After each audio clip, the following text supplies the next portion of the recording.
I arrived at the family meeting I had paid for myself. The place was empty. Mom laughed, and it was yesterday. "We'll bring you the leftovers."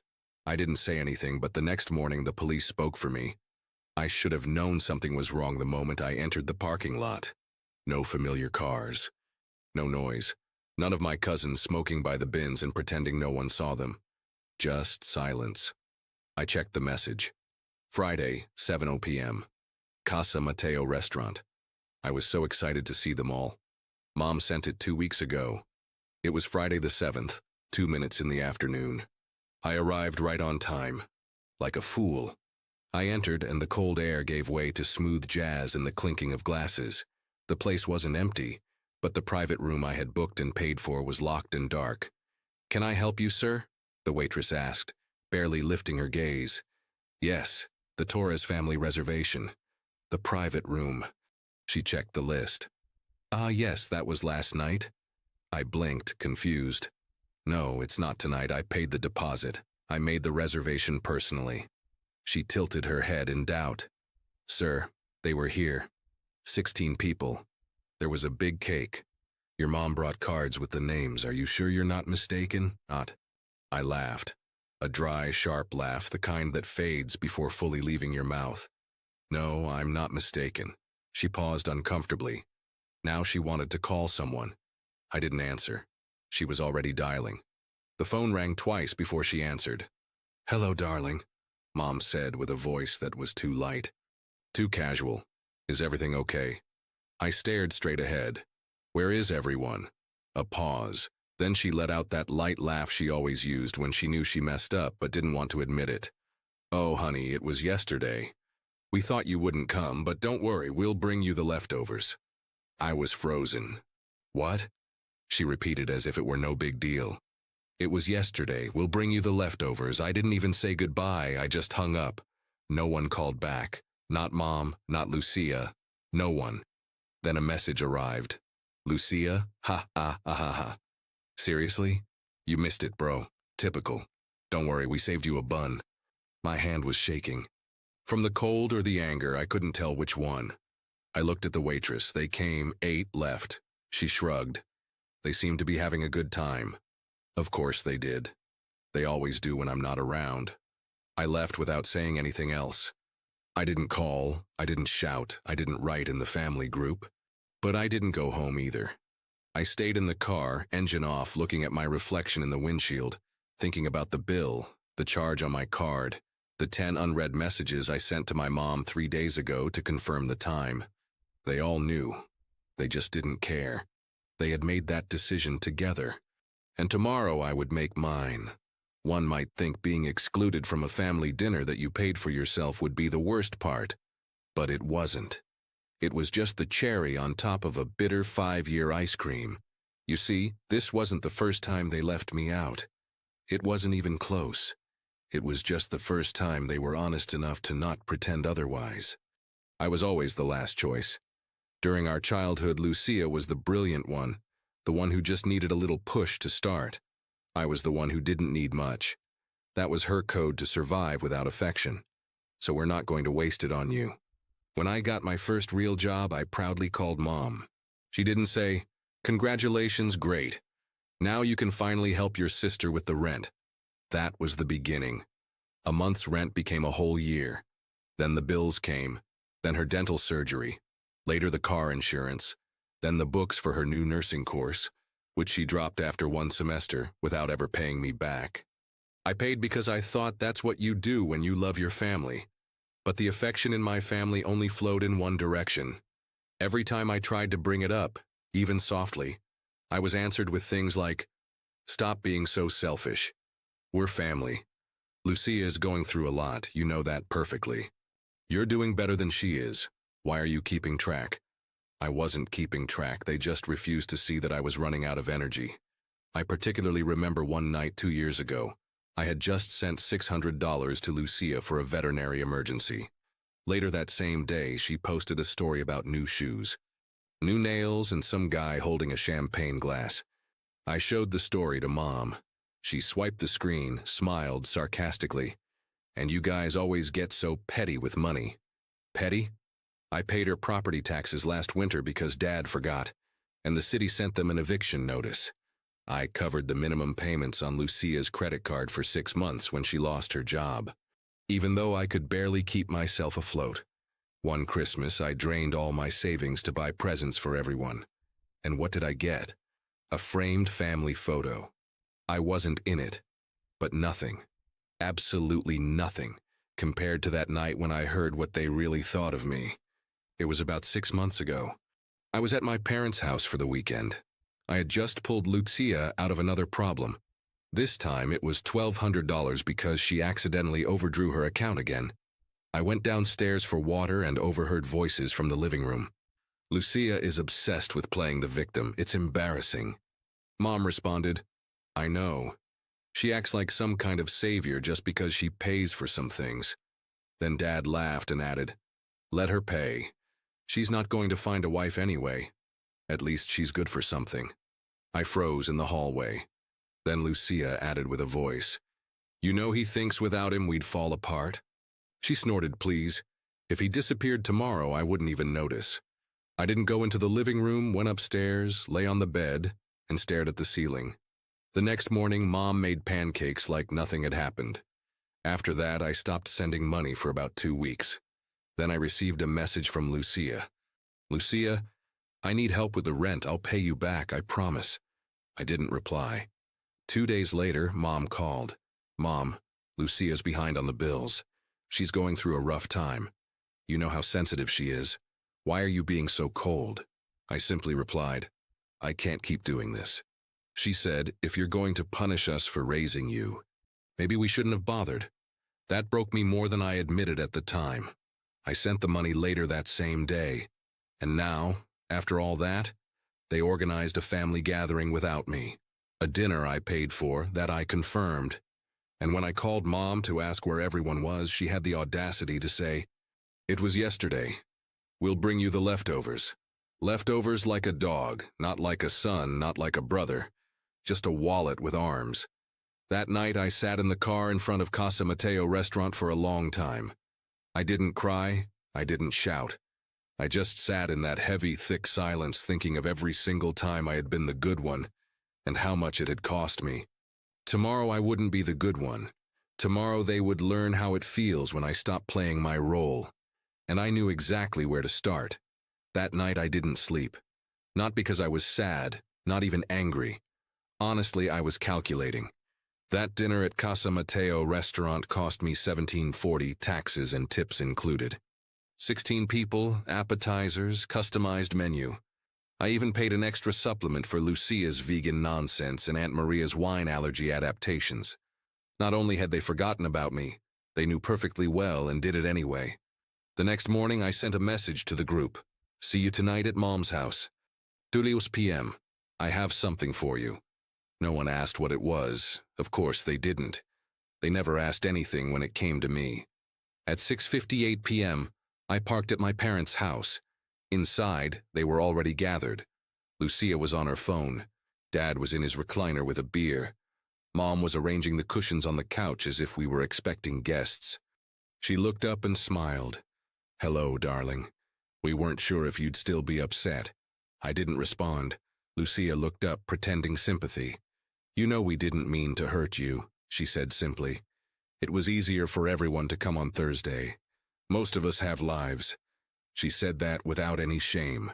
I placed a large envelope on the table. What is this? Mom asked. I slowly sat down calmly and replied, It's a bill. Dad chuckled mockingly. A bill? Why? For the dinner, I replied. The one you all enjoyed without me. Lucia laughed. You're joking. I'm not. Mom squinted. Are you seriously trying to get us to pay you back? No, I said, leaning forward. I'm giving you the chance because from now on, anything you want from me will come with an invoice. There was silence. Then Dad straightened up in his chair. You need to get rid of this attitude, son. We're family. Sure, I replied. Family. The same family that intentionally excluded me from a gathering I paid for? The same family that has drained me financially and emotionally for 5 years straight. Lucia rolled her eyes. Come on. No one forced you to pay. That was the moment something finally broke inside me. I stood up. You know what? Fine. Let's talk then about all the things no one forced me to do. I pointed at Lucia.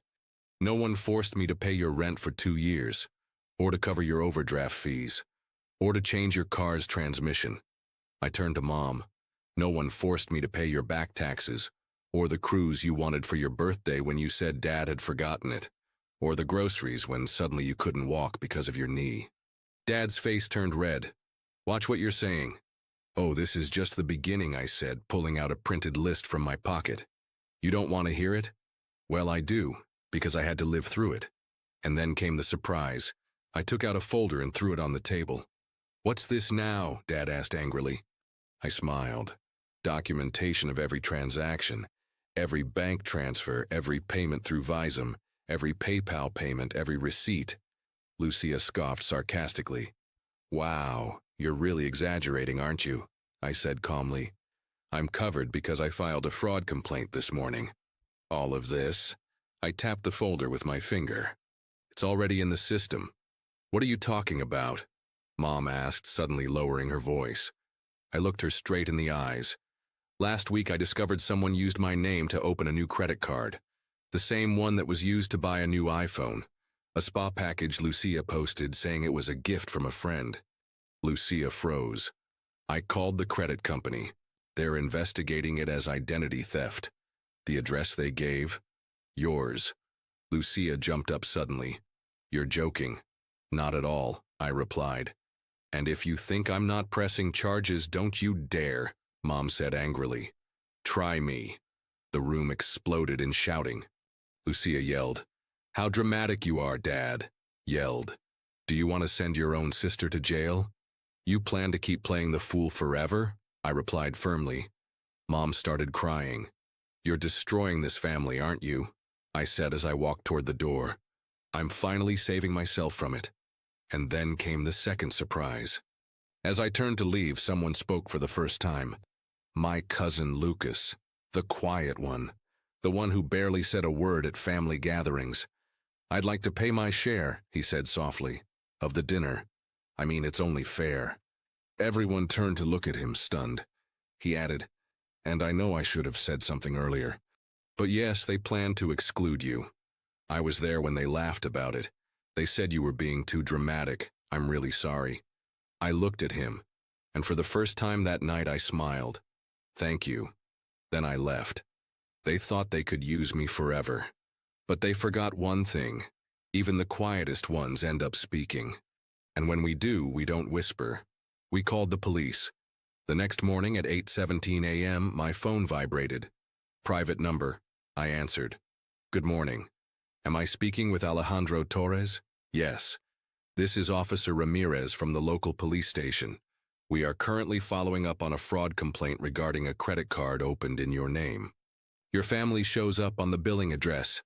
We will visit the residence today to take a statement. I was silent for a moment. Then you need me there? No, sir. You've already done your part. We will take care of it from here. I hung up the phone and sat silently. For the first time, they would open the door and find someone they couldn't manipulate. This time I didn't have to speak. The police spoke for me.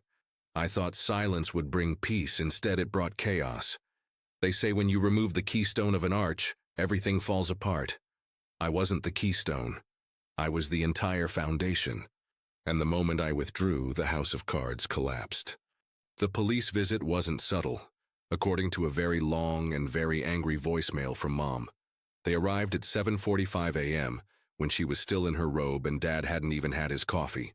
2 officers, 1 man, 1 woman. Polite and professional, but direct. We are following up on an identity theft complaint.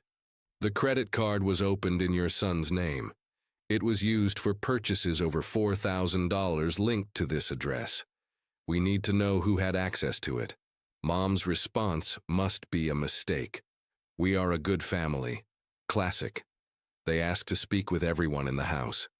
Lucia tried to leave halfway through, saying she had to work. The officers asked her to stay. She crumbled in less than 5 minutes. It wasn't even fraud. He always helps. I thought he wouldn't care. Mom quickly intervened. She's very stressed. It wasn't her intention, but it was too late. The officer noted everything down, recorded it, and even asked to check Lucia's phone. That's when things took a turn for the worse. They found messages from Lucia to a friend. I used my brother's details again. Spa day at his expense. Ha ha ha. I don't care.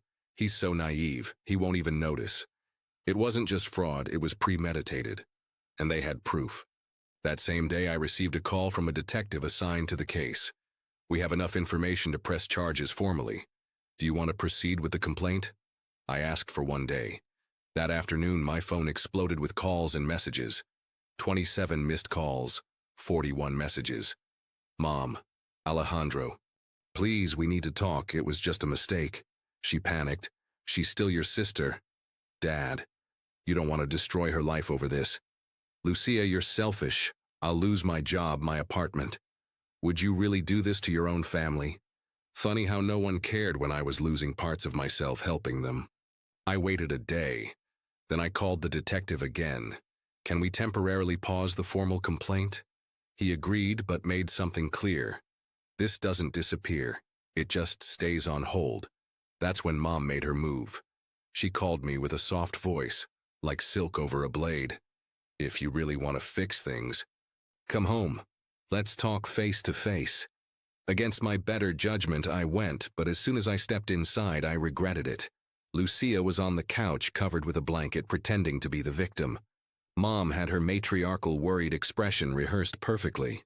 Dad didn't even get up. We just want to heal, Mom said. We want to? I replied. We know you're hurt, but this is destroying the family. I didn't answer. Lucia did that. Lucia's voice broke. I didn't think you'd really go to the police. Who does something like that? Someone you've pushed to the limit, I replied. Mom tried to take my hand. Let's make this disappear. We'll pay everything. You don't need to involve the police. Funny, I said. Why didn't you offer that before they showed up? She withdrew her hand like I slapped her. Finally, Dad spoke. You're not perfect either. You think this makes you some kind of hero? I looked him in the eyes. No, this makes me free. And then I left again. But this time, for good. A week passed. I received another call from the detective. We've received a payment for the charges. They marked it as anonymous, but it came from a joint account in your parents' names. Do you still want to press charges? I thought for a long moment. Then I replied no, but added, not this time, but I want it on record. If they touch anything in my name again, I want you to report it. He agreed, and I hung up. And just like that, I was done with them. No more money, no more guilt, no more entering rooms where I was invisible, until someone needed me to pay the phone bill. A new beginning. 2 weeks later, I moved out of the region. A small town in Andalusia. Quiet, with a kind landlord, with rent that was half of what I used to pay. I spent my first weekend assembling IKEA furniture and listening to old music I hadn't heard since college. I went to the supermarket and bought whatever I wanted. I sat on my own couch with a coffee, a book, and no one knocked on the door asking for help. And for the first time in a decade, I understood. I was no longer responsible for anyone but myself. But here's the unexpected part. 3 weeks into my new life, I received a handwritten letter with no sender address. Inside was a folded sheet of paper. A check. The note said, I don't expect you to forgive me, but thank you for doing what I never had the courage to do. Lucas. The check was for half of the Casa Mateo restaurant bill. I smiled. He didn't owe me anything, but he understood. And the others? I never heard from them again. Not for my birthday, not at Christmas. Not even when Dad had surgery later that same year. I only found out through a post on Facebook from a distant cousin. And you know what? Better that way. They had finally learned how it felt to live without me. And I finally learned how to live without them. People say blood is thicker than water, but they forget the second part of that. The blood of the covenant is thicker than the water of the womb.